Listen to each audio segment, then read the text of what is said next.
Buku Bulan episode 9. Sahabat Tarataba masih menemani kami di kandang hewan itu hingga 2 jam ke depan. Setelah kami mulai akrab dengan harimau masing-masing, sahabat Tarataba menunjuk sebuah tiang di dekat istal bersalju itu. Ada 4 pelana tersangkut di tiang. Kami segera tahu maksudnya. Sudah tiba waktunya berlatih menunggangi harimau putih masing-masing. Pelana segera dipasang satu persatu. Kami mencoba menaiki harimau itu.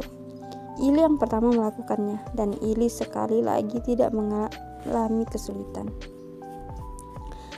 Berhasil pada kesempatan pertama. Ili sudah terbiasa di akademi. Sally bertepuk tangan, hampir seperti gaya sahabat Tarataba.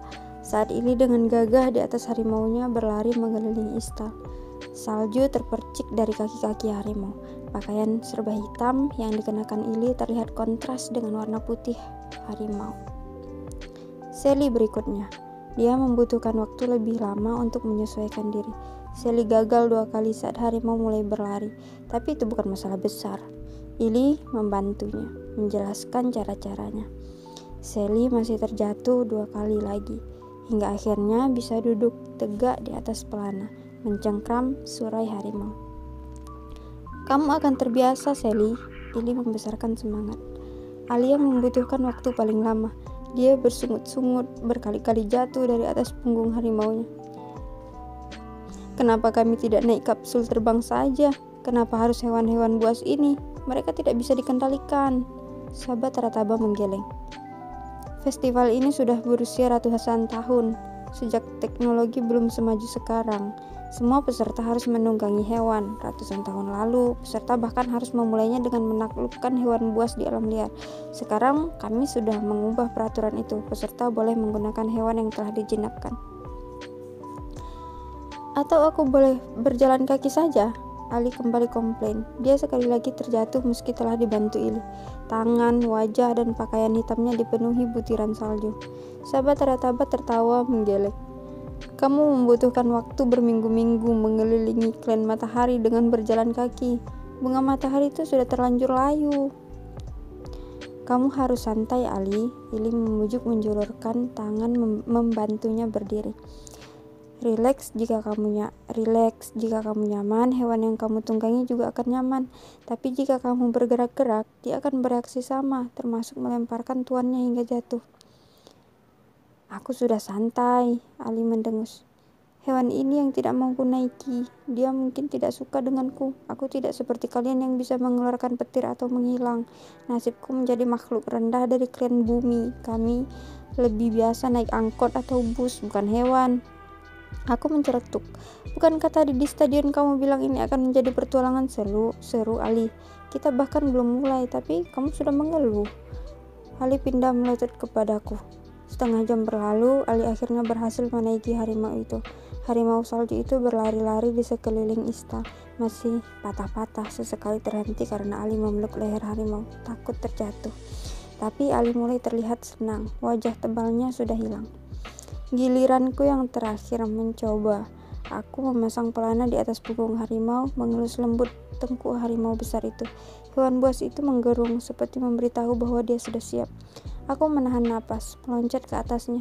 Ajaib, harimauku tidak berontak seperti milik Ali atau Sally. Dia menggerung lebih kencang, seolah sedang memastikan aku sudah kokoh di atas pelana. Aku membungkuk, memeluk lehernya. Jemariku memegang bulu-bulu lembutnya, dan harimau itu seakan bisa membaca kehendak tuannya. Harimau itu segera melompat ke depan, melesat di lorong-lorong istal. Ini menakjubkan. Aku sama sekali tidak kesulitan. Tubuhku bergerak sesuai gerakan harimau. Aku menegakkan kepala lebih tinggi. Butir salju menerpa wajah, semilir udara melewati telinga. Rambutku bergerak-gerak. Harimau yang kutunggangi melompati tumpukan salju. Naik, turun, berkelok, melesat cepat dengan lincah. Ini menyenangkan sekali. Aku tertawa lebar. Kepalaku sempurna tegak. Aku cukup memegang surai harimau sekarang. Sahabat Tarataba bertepuk tangan melihatnya. Bravo, bravo. Hampir 2 menit aku mencoba mengelilingi istal bersalju yang luas itu. Untuk sementara cukup. Harimau yang kutunggangi lagi-lagi seperti dia bisa membaca pikiranku. Tanpa perlu kusuruh telah berbelok. Tanpa perlu kusuruh, telah berbelok. Harimau itu berlari kembali ke tempat Ili, Sally, dan Ali berdiri, lantas berhenti dengan amat gagah menurunkan tubuhnya dengan menggerung. Aku melompat turun. Itu keren sekali, Ra, Sally menyambutku. Aku tersenyum lebar mengangguk. Bagaimana kamu melakukannya? Aku tidak tahu, jawabku sambil mengangkat bahu. Dia mengenali tuannya, Ili menatapku. Af pernah bilang kepadaku, kamu adalah putri. Hewan-hewan di klan bulan selalu mengenali putri. Entahlah, aku tidak terlalu memperhatikan kalimat Ili. Sally sedang memegang lenganku, berseru-seru soal betapa serunya melihatku menunggangi harimau besar itu. Sedangkan Ali bersungut-sungut. Apanya yang seru? Kalau harimau ini lapar, bisa jadi hewan buas ini akan memakan kita. Ini menyebalkan. Kenapa mereka tidak memberikan ayam raksasa atau bebek raksasa saja untuk ditunggangi? Itu jauh lebih aman. Pukul 1 siang, setelah menjelaskan beberapa hal lagi, sahabat Tarataba meninggalkan kami. Dia hendak menuju istana kota Ilyos, menyiapkan hal lain. Kalian sudah masuk masa karantina. Tidak ada lagi yang boleh menemui kalian hingga kompetisi dimulai nanti sore. Sahabat Tarataba mengingatkan. Bagaimana dengan Af dan Miss Selena? Sally bertanya. Sibuk melakukan pembicaraan dengan konsil, pertemuan-pertemuan penting, ada banyak fraksi politik di klan Matahari yang harus ditemui Af.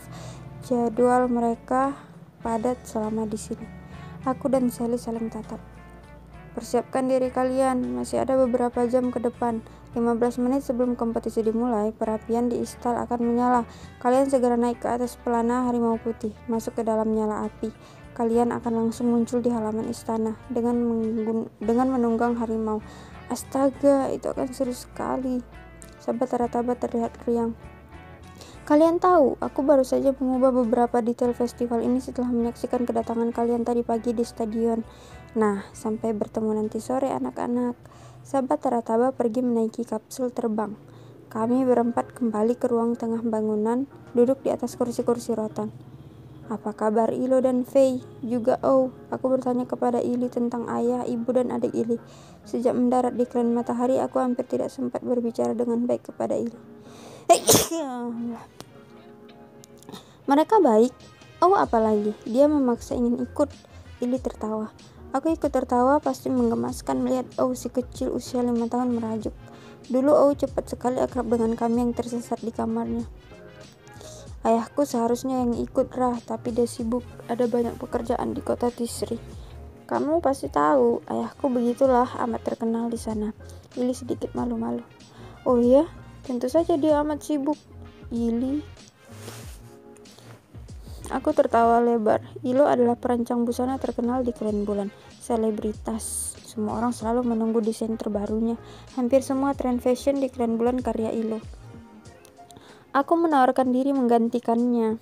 Af dan Tok menyetujuinya.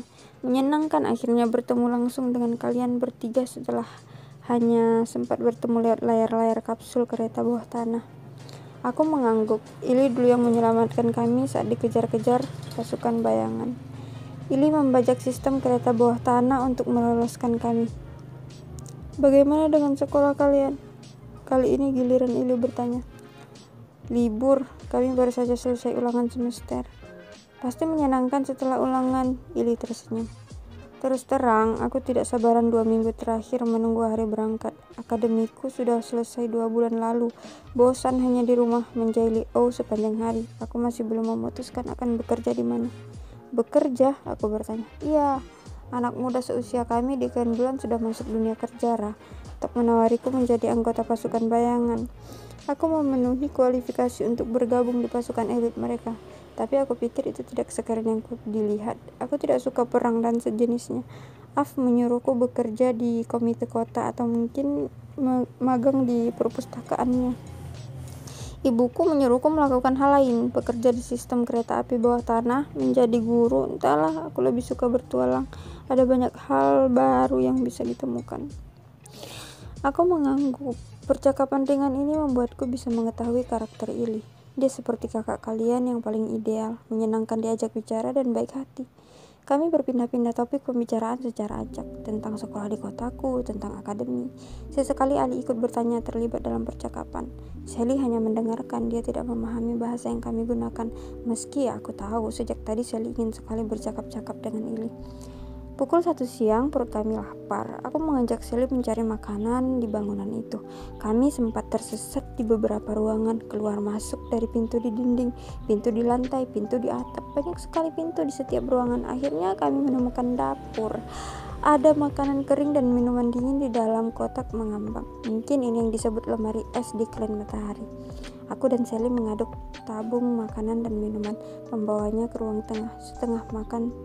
Setelah makan siang, Ili mengajari Ali cara membela diri dengan pemukul kasti. Senjata yang dipilih Ali. Tumben si biang kerok itu terlihat belajar sungguh-sungguh. Bukankah selama ini dia tidak peduli dengan apapun? Aku sempat menonton Ali dan Ili berlatih. Ali justru melotot. Pergi sana, Rah, jangan ganggu. Siapa yang ganggu? Aku hanya heran kenapa kamu jadi semangat belajar. Aku menyelidik. Kenapa? Setidaknya aku bisa membela diri jika harimau itu kelaparan dan hendak memakan kita. Ali mendengus sebal mengacungkan pemukul kasti miliknya. Sally yang duduk di sebelahku ikut tertawa mendengar jawaban Ali. Aku berbisik kepada Sally. Dia mengangguk, lantas jahil menggerakkan tangannya dari jauh membuat Ali terjatuh saat memukul mengikuti gerakan Ili dengan memakai sarung tangan matahari. Kemampuan Sally menggerakkan benda dari jauh bertambah. Tidak sulit untuk mengait kaki Ali dari jarak 3 meter. Hei, kalian tidak bisa melakukan itu padaku. Ali berusaha duduk, wajahnya merah padam. Kata siapa? Kamu 2 kali memata-mataiku dengan benda-benda aneh itu. Aku balas berseru. Ili menjulurkan tangan membantu Ali berdiri dan berkata bahwa Ali harus tetap fokus. Mereka melanjutkan pelajaran singkat bela diri. Wajah Ali masih merah padam saat dia kembali menggenggam tongkat pemukul kasti kembali mengikuti gerakan Ili. Awas saja kalau kalian ulangi lagi. Aku dan Sally nyinyir, kali ini membiarkan Ali berlatih dengan baik. Waktu berjalan dengan cepat. Beberapa jam lagi kompetisi ini akan dimulai. Aku tidak tahu apa yang akan kami hadapi, tapi sore ini aku tahu meskipun sering bertengkar, sering berselisih, aku memiliki teman-teman yang baik, Sally dan Ali. Juga Ili, salah satu lulusan akademi terbaik di Klan Bulan. Ili terlihat selalu tenang, amat dewasa dalam situasi apapun. Meski usia Ili juga lebih muda dibandingkan kontingen lain, kemampuan Ili pasti berguna dalam kompetisi ini. Matahari beranjak tumbang di kaki langit. Bosan hanya menunggu di ruang depan, Ali dan Ili juga telah selesai berlatih. Kami memutuskan mencari jalan ke atap bangunan. Lagi-lagi kami tersesat. Kami bahkan menemukan kamar berisi buku-buku sepertinya itu perpustakaan kecil. Namun akhirnya berhasil tiba di pintu yang menuju atap. Secara logika, pintu menuju atap itu seharusnya ada di langit-langit ruangan, tapi ternyata pintu itu ada di lantai. Saat melangkah melintasi pintunya, bangunannya berputar dan ajaib kami sudah berdiri di atap. Dari atas bangunan kami bisa melihat matahari yang terus turun di pucuk pepohonan. Seluruh kota Ilios terlihat, termasuk stadion tadi pagi.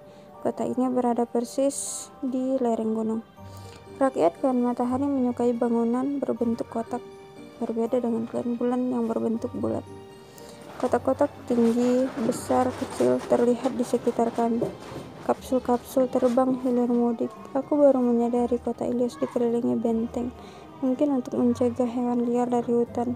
Dunia ini amat terjaga. Manusia tidak mengganggu hewan liar, membiarkan hutan lebat dan tumbuh alami. Ali masih menggerak-gerakkan pemukul kasti selama kami duduk di atap bangunan. Dia masih semangat mengulang pelajaran bela diri yang baru dia dapat. Ili berdiri 2 langkah dari kami, menatap kejauhan, ke arah hutan lebat dengan selimut kabut putih yang beranjak memerah karena tertimpa cahaya matahari senja.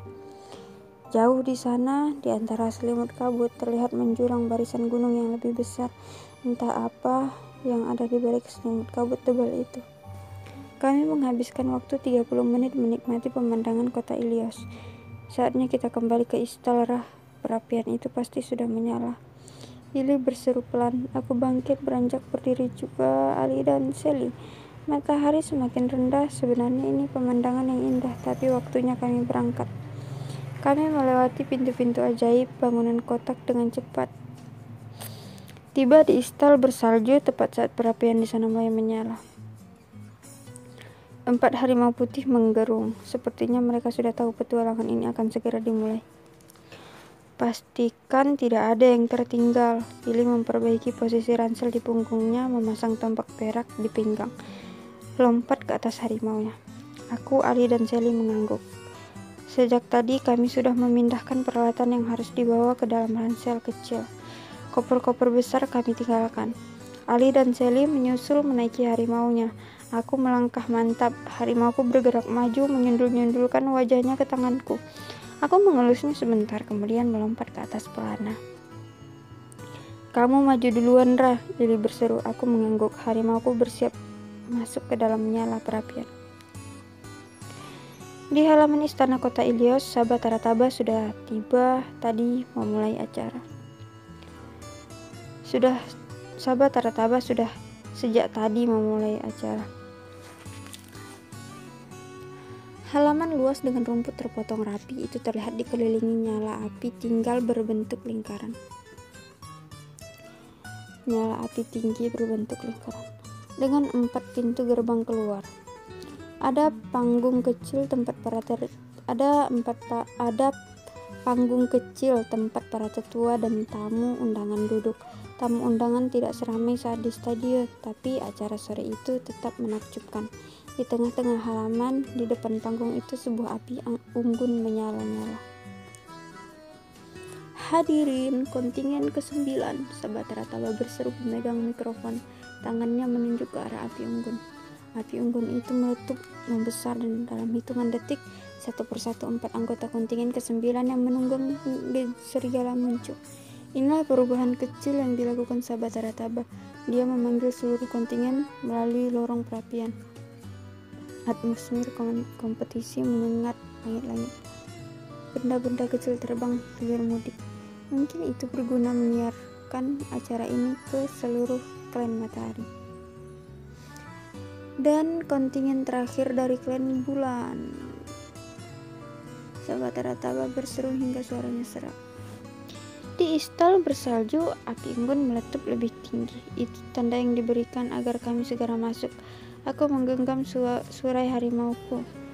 Mengerti apa yang kuperintahkan, harimau itu loncat ke dalam nyala api.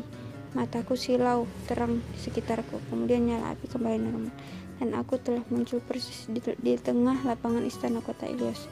Tamu undangan bertepuk tangan. Sahabat Tarataba terkekeriang. Ini menakjubkan. Bravo. Dia berseru berkali-kali lewat mikrofonnya. Ali dan Sally muncul di belakangku, dan terakhir Ili. Harimau yang kami tunggangi melangkah gagah menuju barisan kontingen. 9 kontingen lain sudah lebih dulu ada di depan panggung kecil. Aku mendongak. Af dan Miss Helena ada di antara bangku-bangku undangan, di dekat anggota konsil klan matahari. Af menatapku. Jarak kami tidak terlalu jauh.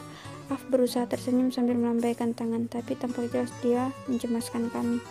Miss Helena mengepalkan tangannya ke udara menyemangati. Semua orang